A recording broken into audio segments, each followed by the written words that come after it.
Hello fam, welcome back to our channel. Karthika మాసం వచ్చేసింది అంటే ఇంట్లో పప్పు, సాంబార్, దొండకాయ, బెండకాయ. ఏంటి మమ్మీ ఎప్పుడు ఈ కర్రీలేనా అని పిల్లల నుంచి పెద్దల వరకు ఇదే క్వశ్చన్ కదా. ఈ క్వశ్చన్స్కి ఈ రోజుతో ఫుల్ స్టాప్ పెట్టేద్దాం.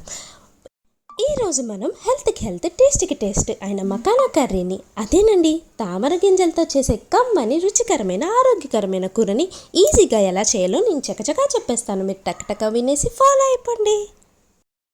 ముందుగా స్టవ్ ఆన్ చేసి ప్యాన్ పెట్టి 1 టేబుల్ స్పూన్ నెయ్యి వేయండి. 1.5 కప్పు పూల్ మకానాని ఇందులోకి వేసి 5 నుంచి 8 నిమిషాల పాటు బాగా రోస్ట్ చేయండి.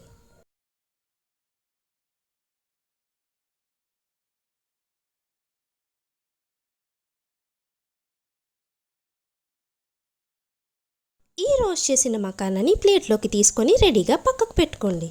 ఇప్పుడు అదే ప్యాన్లో 2 టేబుల్ స్పూన్ల నూనె వేసుకొని నూనె బాగా వేడిగా అయిన తర్వాత 1 నుంచి 2 ఇలాచి, చిన్న దాల్చిన చెక్క, 2 నుంచి 3 లవంగాలు, 1/2 కప్ జీలకర్ర, దీనితో పాటు కొంచెం సోంపుని యాడ్ చేయండి.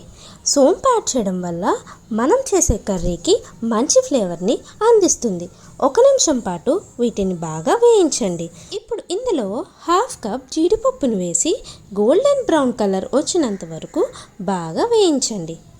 మనం కట్ చేసి పక్కన పెట్టుకున్న మిరపకాయల్ని కూడా అందులో వేయండి. వీటితో పాటు తరిగి పెట్టుకున్న ఉల్లిపాయల్ని కూడా ఇందులో వేసి గోల్డెన్ బ్రౌన్ కలర్ వచ్చినంత వరకు అంటే 5 నుంచి 8 నిమిషాల పాటు బాగా వేయించండి. ఆఖరిలో టమాటోల్ని వేసి బాగా కలపండి. టమాటోలు త్వరగా వేగిపోతాయి కాబట్టి 2 నుంచి 3 నిమిషాల పాటు బాగా కలపండి. మనకు కావాల్సిన కాస్త ఉప్పుని ఇందులో వేసి చక్కగా కలపండి. ఇలా కలిపిన ఈ మిశ్రమాన్ని ఒక 5 నుంచి 10 నిమిషాల పాటు చల్లారబెట్టుకొని మిక్సీ జార్లో వేసి బాగా గ్రైండ్ చేయండి. గ్రైండ్ చేసిన మిశ్రమం స్మూత్ అండ్ పేస్ట్లా ఉండాలి. అప్పుడే మన గ్రేవీ చక్కగా వస్తుంది.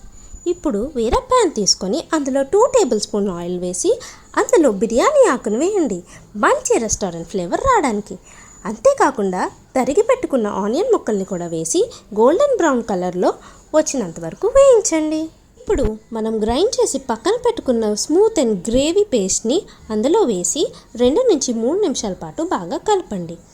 మనకి కావలసినంత కారం మరియు సరిపడా ఉప్పు, ఎందుకంటే ఇందాక ఆల్రెడీ ఉప్పు వేసాం కాబట్టి కొంచెం ఉప్పు తగ్గించి వేసుకోండి.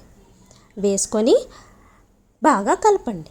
2 నుంచి 3 నిమిషాల తర్వాత మనం గిన్నెలో పక్కన పెట్టుకున్న తామరపువ్వు గింజలను వేసి మసాలా అంతా బాగా పట్టేలా నీట్గా చక్కగా కలపండి. ఎంత చక్కగా ఇది తామరపువ్వు గింజలకు అంటుకుంటే అంత మంచి టేస్ట్ వస్తుంది. ఇలా కలుపుకున్న తర్వాత ఒక 1/2 కప్ వాటర్ని వేసి 2 నుంచి 3 నిమిషాల పాటు బాగా ఉడికించండి.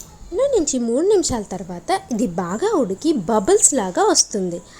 దానికి అర్థం ఏంటంటే మన రెసిపీ కంప్లీట్ అయిపోతుందని. ఫినిషింగ్ టచ్ కోసం కొంచెం కొత్తిమీరని అలా వేసి స్టవ్ ఆఫ్ చేసి చపాతీల్లో కానీ, బిర్యానీల్లో కానీ, వైట్ రైస్తో కానీ ఈ రెసిపీ టేస్ట్ చేస్తూ ఉంటుంది. ఆహా! ఈ రెసిపీ మీరు తప్పకుండా ఇంట్లో ట్రై చేసి ఎలా ఉందో కామెంట్స్ రూపంలో మాకు చెప్పండి. మన ఛానల్ని సబ్స్క్రైబ్ చేసుకోవడం మర్చిపోకండి. లైక్ చేయండి, షేర్ చేయండి. Thank you for watching.